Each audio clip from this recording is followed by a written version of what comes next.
যখন পড়বে না মোর পায়ের চিহ্ন এই বাটে,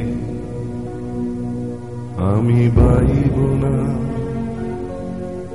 আমি বাইব না মোর খেয়া তোরে এই ঘাটে গো। যখন পড়বে না মোর পায়ের চিহ্ন এই বাটে। ক্রাইসিস গেছে, তখন তো ওকে থামতে বলো না। কেন গাইছি এরকম একটা গান?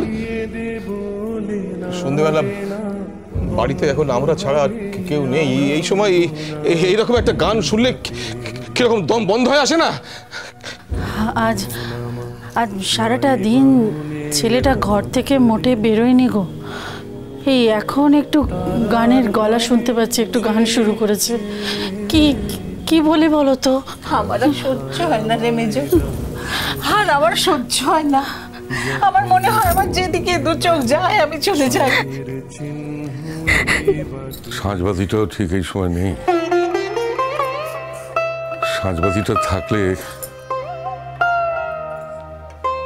মনে হয়, আসলে ও থাকলে একটা বড় ভরসা ভরসা লাগে, জানো। মনে হয় যে ও থাকলে কোনো বড় বিপদ আপদ কিছু ঘটবে না। ও চলে যাওয়ার পর থেকেই কেমন যেন একটা অমঙ্গলের আশঙ্কায় বুকের ভেতরটা হঠাৎ হঠাৎ কেঁপে উঠছে।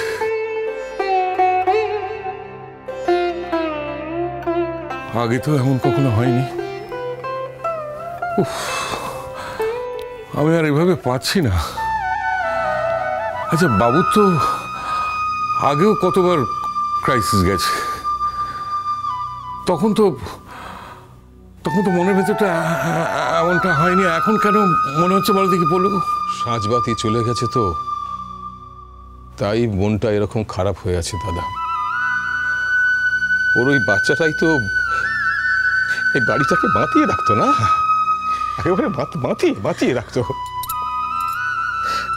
বাবু ওদের আমাদের কাছ থেকে দূরে সরিয়ে দিল কেন?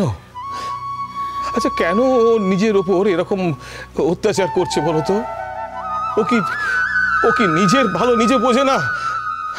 চুকিয়ে দেব বেচা কেনা, মিটিয়ে দেব গো, মিটিয়ে দেব লেনা দেনা, বন্ধ হবে আনা গোনা এই হাতে। তখন আমায় নাইবা মনে রাখলে, তারার পানে চেয়ে নাইবা আমায় ডাকলে। যখন পড়বে না মন পায়ের চিহ্ন এই বাটে। আমি বুঝতে পারছি মেজর, আমি বুঝতে পারছি। আমি যে ওর মা, আমি। হ্যাঁ গো দিদি ভাই, আমিও বুঝতে পারছি। বাবু মনে করছে এই পৃথিবীতে ও আর বেশি দিন নেই, তাই জন্য আগে ভাগে সাঁঝবাতি আর বাচ্চাটাকে বাপের বাড়িতে পাঠিয়ে দিল। এমন ভাব করছে না যেন দূরে থাকলে সাঁঝবাতি কষ্ট কম পাবে। জানলে বলো, বেশি দিন বেঁচে থাকাটা একটা অভিশাপ। আচ্ছা ভাবো তো, সেই কবে রিটায়ার করেছি, হ্যাঁ, এখন এই পৃথিবীর অন্ন জল ধ্বংস করে যাচ্ছে। এর কি কোনো মানে আছে বলো দেখি? দাদা একদম বাজে কথা বলবে না বলে দিচ্ছি। তোমরা কি ভেবেছো তোমরা যা খুশি তাই বলবে, আমি সব মুখ বুঝে মেনে নেব? না, তুমি একদম কোনো বাজে কথা বলবে না। চলো বাবুর ঘরে চলো, আমি যাচ্ছি, আমি ওর গান গা বার করছি। কি চাই কি ও? আমাদের নাক কাটালেও শান্তি হচ্ছে না। ও কি চায়? সবসময় আমরা মনোকষ্ট ভুগি, এইটাই চাই। যখন জমবে ধুলা তান পোড়াটার তার গোলায়,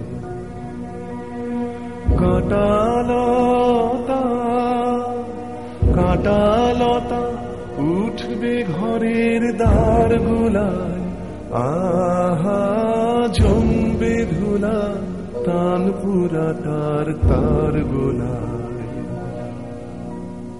ফুলের বাগান ঘন ঘাসের পড়বে শয্যা বনবাসে, শ্যাওলা এসে ঘিরবে দিঘির ধার গুলায়। তখন আমায় নাইবা মনে রাখলে, তারার পানে চেয়ে চেয়ে নাইবা আমায় ডাকলে। সাজবাতি বলেছিল না পড়বে না মোর ও লুকিয়ে লুকিয়ে সব ওষুধগুলো ফেলে দেয়। কি করছে কে জানে এখন। এখন তো আর লুকিয়ে ফেলার কোন দরকার নেই বল। এখন তো আর ওকে নজরদারি করারও কেউ নেই। সারাটা দিন ছেলেটা ঘরে দরজা বন্ধ করে একা একা শুয়ে থাকে, আমাদের কাউকে তো ঢুকতেও দেয় না। খাবার দিতে যাই যখন, তখন কতবার ডাকাডাকি করি, কত ধাক্কাধাক্কি করি, অনেকক্ষণ বাদে এসে দরজা খুলে খাবার নিয়ে নেয়। কেন এমন করছে বলো তো ছেলেটা? বাবু তো আমাদের সবচেয়ে বুঝতার ছেলে, বলো। আমাদের সংসারের সবচেয়ে লক্ষ্মী ছেলে আমাদের বাবু। সেই বাবু যদি এমন অবুঝের মতো কাজ করে, আমরা কি নিয়ে বাঁচি বলো তো দিদিভাই?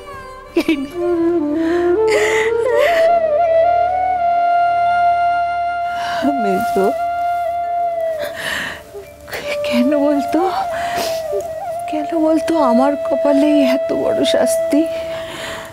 আমি তো কোনো দিন কারুর কোনো অমঙ্গল চাইনি রে। মন থেকে আমি কোনো দিন কারুর কোনো ক্ষতি চাইনি। ঈশ্বর জানে সেই কথা। কেন তাহলে বলতো, কেন? কোন পাপে এমন হলো? কোন পাপে আমার এমন সোনার টুকরো ছেলেটা আমাকে ছেড়ে, আমাদের সবাইকে ছেড়ে? তখন এমনি করে বাজবে বাঁশি নাটে, কাটবে দিন কাটবে, কাটবে গো দিন আজও যেমন দিন কাটে। আহা এমনি করে বাজবে বাঁশি নাটে,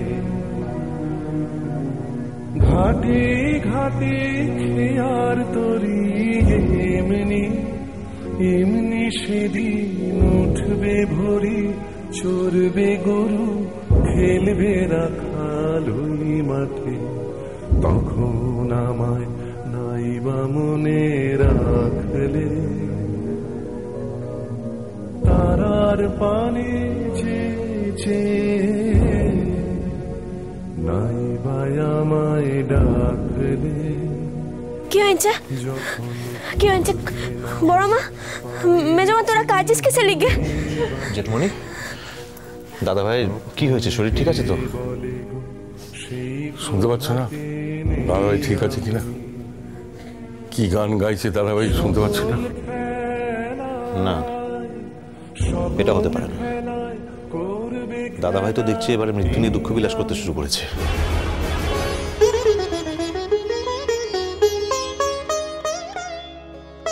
এটা কিভাবে অ্যাকসেপ্ট করা যাবে বলো তো? না না, এটা তো কিছুতে মেনে নেওয়া যায় না। একই বাড়িতে থেকে দাদা ভাই এরকম করলে আমরা মেনে নেবো নাকি? আর দাদা ভাই যা খুশি করে যাবে আর আমরা চুপচাপ দাঁড়িয়ে কষ্ট পাবো, এটা তো হতে পারে না। তোমরা যখন কিছু বলোনি, ছোট ভাই হয়ে এবার আমাকে আটকাতে হবে। মিষ্টি কুটুম মিষ্টি কুটুম মিষ্টি কুটুম।